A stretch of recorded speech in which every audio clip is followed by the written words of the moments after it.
ওম শান্তি। আজকের প্রাতঃমুরলি বাপদাদা বলছেন, মিষ্টি বাচ্চারা, তোমাদেরকে চলতে ফিরতেই স্মরণ করার অভ্যাস করতে হবে। জ্ঞান আর যোগ এই দুটি মুখ্য জিনিস রয়েছে। যোগ মানেই হলো বাবাকে, শিব পিতাকে স্মরণ করা। আজকের মুরলির প্রশ্নে বাবা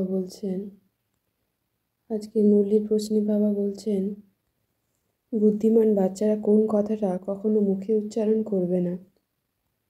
উত্তরে বাবা বলছেন, আমাকে যোগ শেখাও, এই কথাটা বুদ্ধিমান বাচ্চারা কখনো বলবে না। কেন কি?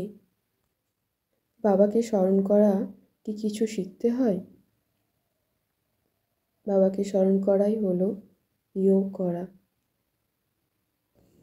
এই পাঠশালা পড়ার জন্য এবং পড়ানোর জন্য, পড়ানোর জন্য এমন নয় যে স্মরণ করার জন্য বিশেষভাবে বসতে হবে।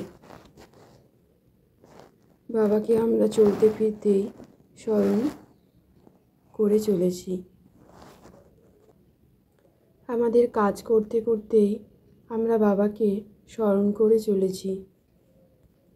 ওম শান্তি।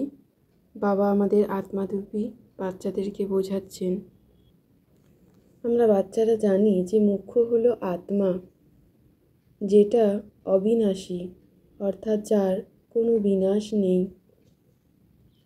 কিন্তু শরীর বিনাশী, সেটি বিনাশপ্রাপ্ত হয়। আত্মার গুরুত্বই অধিক, তা আমরা বাচ্চারা বুঝতে পারছি। আমরা আসলে আত্মা, এই শরীরের দ্বারাই কথা বলি। আমরা এখন দেহী অভিমানী হয়েছি। আমরা জানি যে আত্মাই আসল। আমরা জানি যে আত্মাই বলছে, আমি এই শরীরের দ্বারা কাজ করি, কথা বলি। আত্মা হলো পুরুষ। আমি আত্মাই চলতে ফিরতে বাবাকে স্মরণ করে চলেছি। এটিই হলো বাবার সাথে আমার যোগযুক্ত অবস্থায় থাকা। আমি আত্মা চলতে ফিরতে, কর্ম করতে করতে বাবাকে স্মরণ করে চলেছি। শিব পিতা হলেন সুখ, শান্তি, জ্ঞানের সাগর। তাই আমরা বাবার বাচ্চারা বাবাকে স্মরণের দ্বারা অফুরন্ত সুখ, শান্তি, জ্ঞানের ভাণ্ডার গ্রহণ করছি। আমাদের আত্মাদের মুখ্য পড়ার বিষয় হলো জ্ঞান ও যোগ। এই যোগ হলো রাজযোগ, কেবল বাবাকে স্মরণ করা। আমি আত্মা বাবাকে জেনে যাওয়ার মাধ্যমে সৃষ্টির আদি মধ্য অন্ত জেনে যাচ্ছি। স্বয়ং ভগবান এসে আমাদের আত্মিক বাচ্চাদের পড়াচ্ছেন। এটি হলো আমাদের সবচেয়ে বড় খুশির বিষয়। পরমপিতা পরমাত্মাকে পরম আত্মা অর্থাৎ সুপ্রিম সোল বলা হয়। আমরা আত্মারা অসীম জগতের পিতার কাছ থেকে অসীম জগতের উত্তরাধিকারী প্রাপ্ত করছি জ্ঞানযোগের দ্বারা। শিব পিতা বাবা হলেন আমাদের আত্মিক সার্জেন। তিনি হলেন অবিনাশী সার্জেন। তাকে স্মরণের দ্বারা আমরা আত্মারা এভার হেলদি হয়ে যাচ্ছি। আমি আত্মা যোগ বলের দ্বারা আমি আত্মার মধ্যে জমে থাকা বিকারের খাদকে পরিষ্কার করে পতিত থেকে পবিত্র পাবন আত্মায় পরিণত হচ্ছি। আমি বাবার আত্মিক বাচ্চা শিব পিতাকে স্মরণের দ্বারা পবিত্র হয়ে যাচ্ছি। আমি বাবার আত্মিক সন্তান, ঘর গৃহস্থে থেকেও কমল পুষ্পের ন্যায় বিরাজমান রয়েছি। আত্মা বিন্দু রূপে দুই ভ্রুযুগলের মাঝখানে স্থিত অবস্থায় আমি বাল ব্রহ্মচারী স্বরূপ হয়ে নতুন দুনিয়ার মালিক হয়ে যাচ্ছি। বাবাকে স্মরণের দ্বারা, বাবার দিব্য সকাশ গ্রহণের দ্বারা আমি আত্মার মধ্যে থাকা শত জন্মের পাপ ভস্ম হয়ে যাচ্ছে। অর্ধেক কল্প পরে আমি শিব বাবার প্রিয়তমা শিব পিতা প্রিয়তমকে পেয়েছি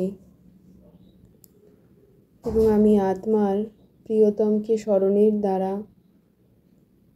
আত্মার মধ্যে থাকা সমস্ত বিকারের খাদ বেরিয়ে নতুন দুনিয়ার মালিক হয়ে যাচ্ছি। আমি আত্মা বিন্দু। প্রতিকল্পে বাবা এসে আমাদের বাচ্চাদেরকে পবিত্র বানাচ্ছে এবং আমরা বাচ্চারা মন্মনা ভব মধ্যাজি ভব হয়ে স্বর্গের মালিক হয়ে যাচ্ছি। বাবাকে স্মরণের দ্বারা আমরা সকল আত্মারা পবিত্র হয়ে যাচ্ছি। প্রতি মুহূর্তে, প্রতি সেকেন্ডে বাবা আমি আত্মার স্মরণেই থাকে এ কথা আমি আত্মা ভুলে যাই না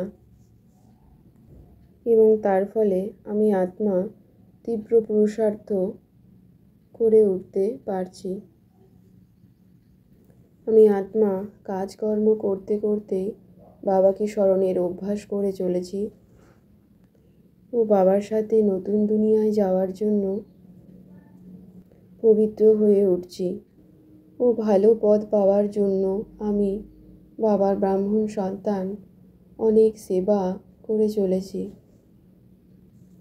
মেসেঞ্জার হয়ে অনেক মেসেজ বাবার এই মেসেজ সকল আত্মার কাছে পৌঁছে দিচ্ছি।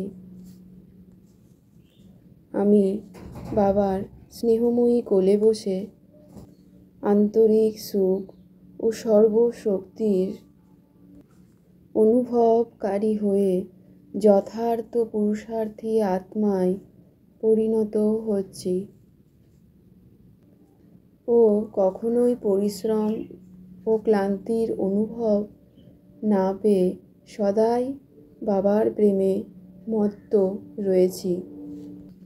আমি বাবার আত্মিক ব্রাহ্মণ সন্তান সংকল্পে বাবার কাছে স্যারেন্ডার হওয়ায় অনুভব করি বাপদাদাই আমাকে পরিচালনা করছেন। বাপদাদা তার নিজ স্নেহময়ী কোলে বসিয়ে আমি আত্মাকে পরিচালনা করছেন। আমি আত্মা তা অনুভব করছি। বাপদাদার স্নেহময়ী কোলে সর্বপ্রাপ্তির অনুভূতি হওয়ার কারণে আমি আত্মা বিন্দু সদাই খুশিতে, আন্তরিক সুখে ও সর্বশক্তি সর্বখুশির অনুভবে উঠতে থাকি। আমি আত্মা নিশ্চয়রূপী ফাউন্ডেশনে পাক্কা হয়ে শ্রেষ্ঠ জীবনের অনুভবে স্থিত হয়েছি। আমি আত্মা বিন্দু একান্ত প্রিয় হয়ে একতা ও একাগ্রতার দ্বারা বাবার শ্রীমত অনুসারে চলে সকলকে বাবার দিব্য সকাশ দান করছি। ওম শান্তি শান্তি শান্তি ওম।